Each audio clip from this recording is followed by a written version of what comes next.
Are beauty standards bullshit? Probably yes. Yes, I'm going with yes. But what about beauty guidelines?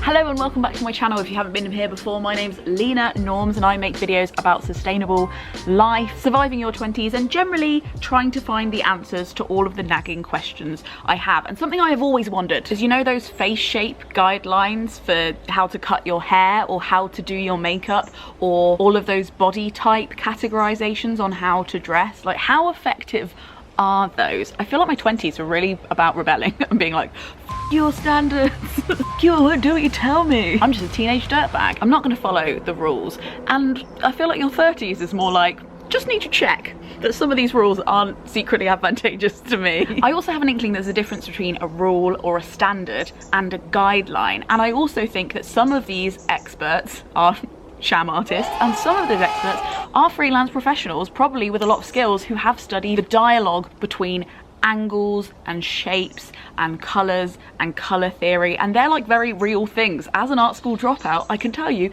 those things are quite real things. So what would happen if I followed all of those guidelines? Would I look better to me? Would I still feel like myself? Or would I realise those guidelines are based on principles I just don't agree with? So in this video, we're gonna try it. We're gonna check, because I think anything you go through life automatically thinking is bullshit is worth checking on. I have found out I've changed many an opinion that way, and I think I'm better for it. So the first phase starts tomorrow morning. I'm gonna go and get my hair cut according to what the internet says I should do. And I'm also gonna change my makeup and my clothing style to see what kind of monstrosity the internet thinks I should be. All bets are off as to whether some of this will work and some of it will be right and I'll actually like it and have to eat my own humble pie. But there's only one way to find out.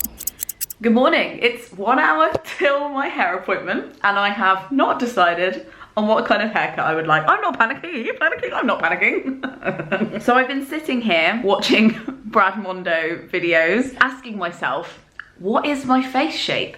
I did an Instagram story about this and nobody else could decide either. It's somewhere between round, heart-shaped, or diamond, because whatever facial expression I use seems to change that. And I also think that maybe face shapes don't take into account double chins.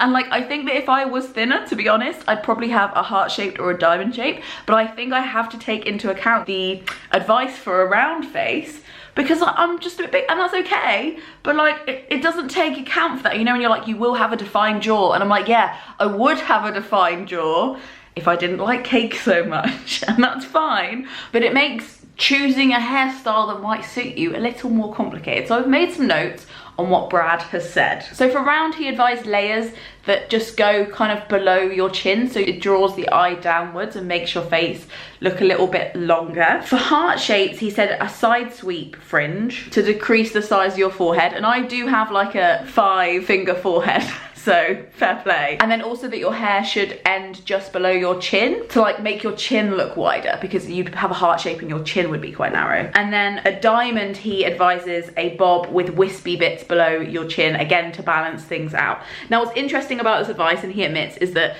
this advice is based on the idea that you are aiming to have an oval shaped face, because that is the ideal face shape. Disagree immediately already, but adding balance to a face, or at least making the hair around your face look balanced, is something I would like to do. So we're gonna try it, and combining all of that advice, I think I'm gonna ask for a more choppy version of this. Cheat Sheets is finding celebrities that have very similar faces, hair texture, and weight to you, and as we've discussed before in other videos, Beanie does that. So I'm gonna give her this picture and also suggest maybe a little side sweep around here to narrow the forehead, and see what she says, because if she says you should go shorter, I will go shorter. I'm not one of the more fussy hair clients that's like, no, not my hair. I'm like, it's my hair, it's dead, take it if you want it. Now the last time I had my hair cut was a year and 2 months ago, which I know isn't the advice, and I got it cut by a student for £10 in the local college. So I don't know what she's gonna make of the quality of my hair. I'm not huge on hair care, but I also only heat style it probably every 2 weeks, and I wear like a silk cap to bed, and I use a lot of conditioner. So I mean, what more do you want from me? I'm also incredibly extroverted and usually the social lubricant in a situation, but for some reason the dynamic of hairdresser and hair owner makes me weird. Like, I've never felt comfortable in a hairdresser, so I'm trying a new one today. Let's see if it's different from the other 20 hairdressers I've ever been to in my life. Ta-da! What do you think? I love it. I think, as I said, I showed the hairdresser this picture, but I was also like, if I'm being really honest, I'm really bad at booking haircuts, so if you want to go a little bit shorter, give me a bit of buffer room, you can do that. So she did go a little bit shorter, and as the hair fell to the floor, honestly, all I can say I felt was relief. She gave me quite a sharp cut to begin with, but then kind of blow dried my hair and gave me very casual layers while it was wet, which was interesting, and it's obviously worked, because I think this might be the haircut that stops me hating the natural texture of my hair. Yesterday she curled it like this, but I actually think I prefer it how it has naturally dried after I washed it this morning. So with that big revelation, I think the internet might be onto something. We're gonna try the next phase of this makeover, which is doing my perfect makeup. Now, when it comes to customizable makeup specifically designed for you, a lot comes down to skin color and contouring. The thing that I'm going to try and focus on, because I already have a color of foundation that fits my skin tone, is contouring. These are all the options, I know. Who knew it was this complicated? And because I kind of have a semi-round / diamond face, I'm going to just try and combine them. Sure. What you do need to know is the only contouring I usually do is a tiny bit around here, because I don't really understand contouring. So this is going to be a big step up in the contouring world for me. Let's see how we go. Foundation first. Okay. Foundation on. Let's try and sculpt, maybe. So both the diamond and the round suggest a way lower contour than I usually do. I'd probably do a contour to back here usually, but I'm seeing theirs line up with the pupil, so here. Okay, internet, you mad cowboy. And both the heart and the round suggest some contouring on your chin. And because my face is a little bit rounder than most, I'm gonna go for the round advice, because I would like a pointy chin, please. So a little bit there and a little bit there. Now, as somebody with PCOS, I'm always a little bit paranoid about putting darker colors down here, because it kind of sometimes tends to emphasize any residual beard that I haven't got off that morning, and I don't want that, not by the hairs of my chinny chin. So we'll see how that goes. And then the round one also wants a C at the top of my forehead, trying to avoid looking like a toddler who's been left alone with a jar of Nutella. Okay, and then for the highlight colors, they want a bit here, a bit here. I think makeup gurus versus my approach to makeup is probably the difference between a really good plastering job and some amateur pebble dashing. Okay, let's blend that, shall we? Pray for me. Okay, I don't know if it's evident in this light, but I'm definitely looking just generally more tanned from the chin up than I am, honestly. So we'll see how that goes with the clothes, but it didn't blend out too badly, considering. Not sure. Okay, the other two things that are customizable are eyeshadow and lipstick. My eyes are brown, so these apparently, according to the internet, the options that I have.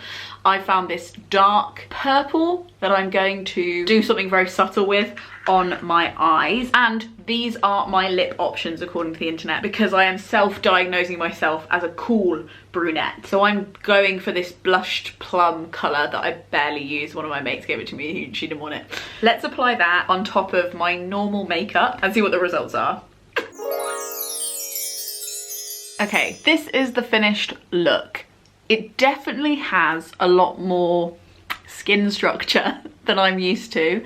I don't know how much of a difference the contour made, but perhaps you can see it more than me because it's my face. I feel very, very made up, more made up than I usually do. I did add quite a bit of highlighter just because I felt my face was still quite flat. Plum seemed to be the order of the day for what the internet wanted for my face, and plum they have got. It's definitely giving off incredible 90s vibes right now. I feel very viscerally like Sally Field in Mrs. Doubtfire. The whole time, the whole time, the whole time. Again, no bad thing. We're gonna go for the final stage, the clothes. Okay, I went pretty deep into Google, and I just want to detail here that when I typed in outfits for bodies that are short, Google auto corrected it to "and fat."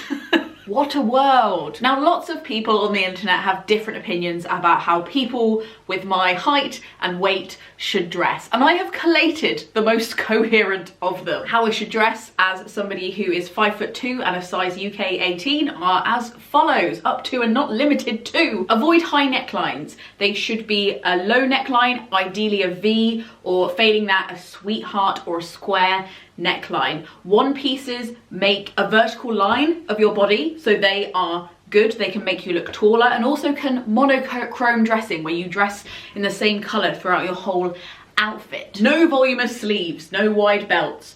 Toe-shaped or pointed shoes, again to elongate your legs. Ideally straight cut trousers or jeans, and weirdly those high-low skirts that I think went out of fashion a long time ago but are probably back because the world is so circular and fast. And the weirdest advice, which I hadn't thought of but I do this, is roll up your sleeves to a quarter length. Apparently it draws attention to your wrists, which are usually slimmer than the rest of your body, so create the illusion of slimness. And for some reason it makes your legs look longer. We're going to test that theory today. After I went to the hairdressers, I went and did a little charity shop haul. I spent £20 in total on 4 items that do adhere to those rules, and we're going to compare them to what I usually wear and see if I do actually, in fact, look better. Now, for comparison, this is my favourite dress. You have seen it tens, if not hundreds of times on this channel, and I love it a lot. I have worn it with a belt, but I kind of prefer it feel-wise out. It's got pockets, it's very flowy, it has a short V-neck here, but probably not what they're idealising, which is more something like this. But on any given day, this is what you'd find me in. And this is what the internet wants to see me in. Do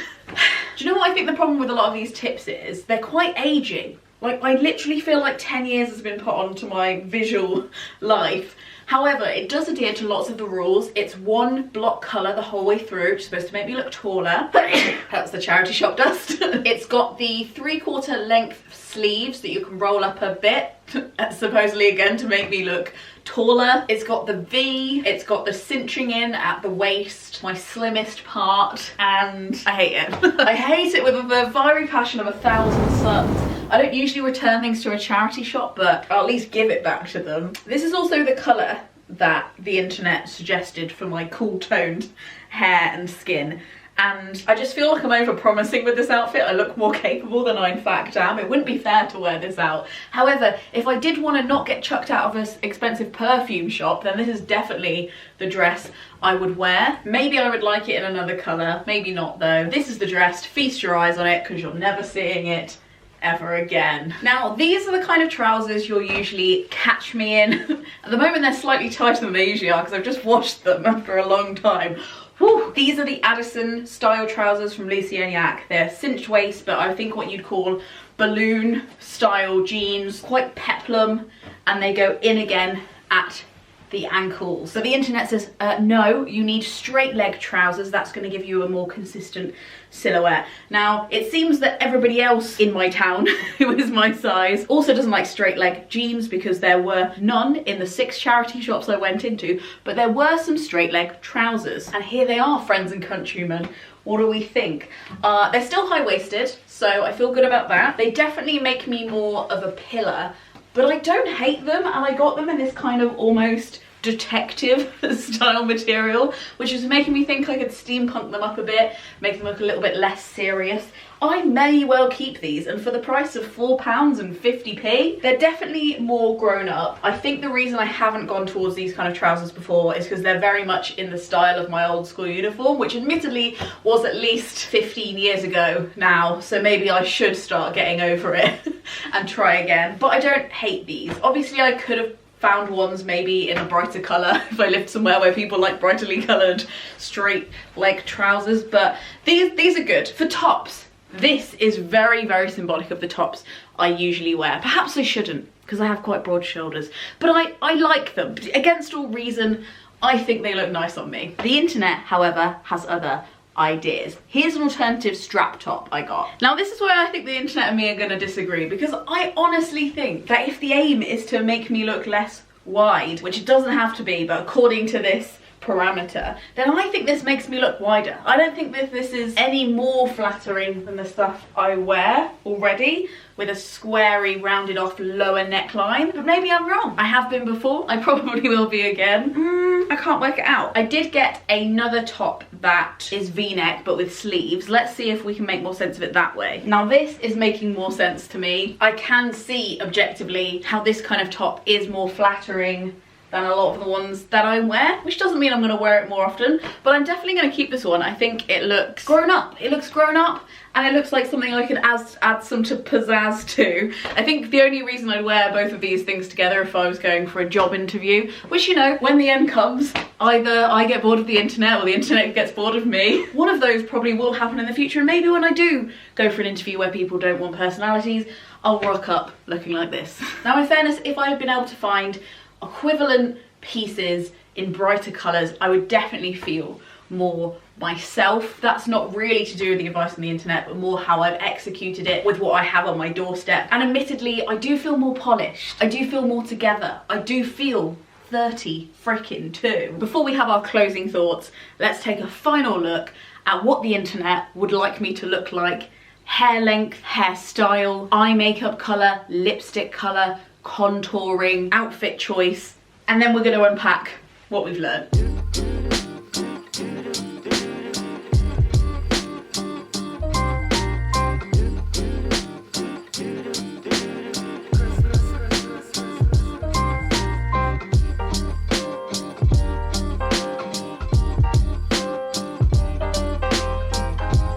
Look, by far the best thing to come out of this whole experiment was definitely the hair. I had ruled out this hair length on me because this is what happened last time I did that. It looks like I'm wearing a wig, but admittedly, bad dye jobs and self-made fringes aside, I've changed a lot since I last had my hair like that, and I feel like either I've grown into this kind of haircut or I've been worn down and grown out of a haircut where my hair is long, because I just feel like I don't have time to maintain it, especially when maintaining it is something that I genuinely can't reach inside myself and enjoy. So I think the internet was bang on when it gave me advice on hair. At least I can see the pull of this kind of contouring, and after I'd really blended it out, you can't see it properly because I've got quite a bright light on because it's dark outside, but it's not without its talents, this kind of contouring, but it's just also, I'm not interested. It made me realise I really do prefer the way I do my makeup, and that is affirming, a useful reminder. It's also nice to know that I have the option to dress in this incredibly flattering way should I be in the mood. But overall, get me back to Twinkletown, get me back in my TV presenter clothes. I'm still gonna probably predominantly dress like a toddler forever.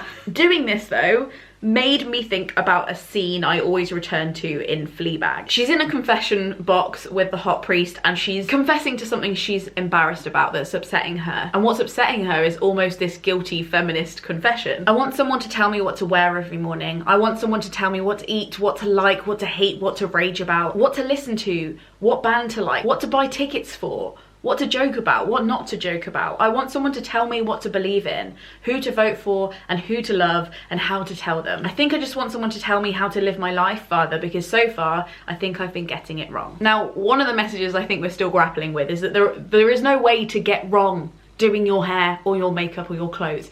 It literally makes no difference to the universe. But I also understand that, you know, assembling a self is a tricky business. I wrote a poem about that up here, and oftentimes a thankless one. There is an element to which I understand how many decisions we have to make every day, and how some are really fun decisions for some people to make, while in other directions they seem completely energy draining, taking resources away from the things they actually care and think about. I often feel like Fleabag. I'm like, can somebody just tell me what to do or what to think, because I can't do this anymore. I can't live in the modern world anymore. It's freaking exhausting. And if we really follow through this idea that it doesn't matter what you wear, if some people want to default to the advice of the internet and what visually suits their face according to some societal norms, Also, who cares? Who cares if I dress like a toddler, but who cares if I dress like Sally Fields on the way to file divorce papers? The whole time? It makes no difference. As long as the person feels happy with their whole life. And yeah, you might not feel like your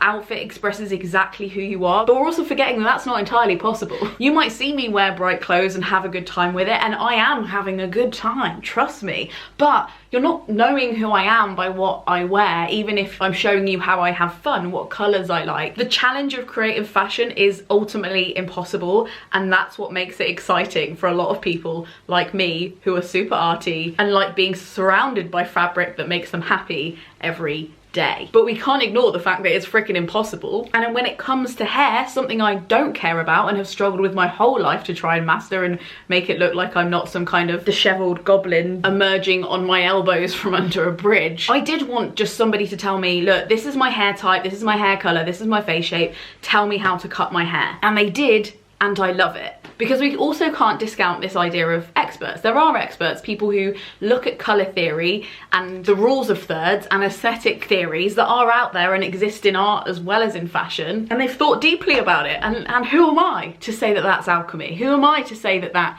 is frivolous? I am no one. If you would like to subscribe to no one, the button is down there. If you'd like to see me talk about clothes more, I have a whole playlist for chatting about clothes over here. This video is made possible by the Gumption Club, who tip me per video so I can keep making them. Very nice of them. Thank you so much for watching. Frog Snug out.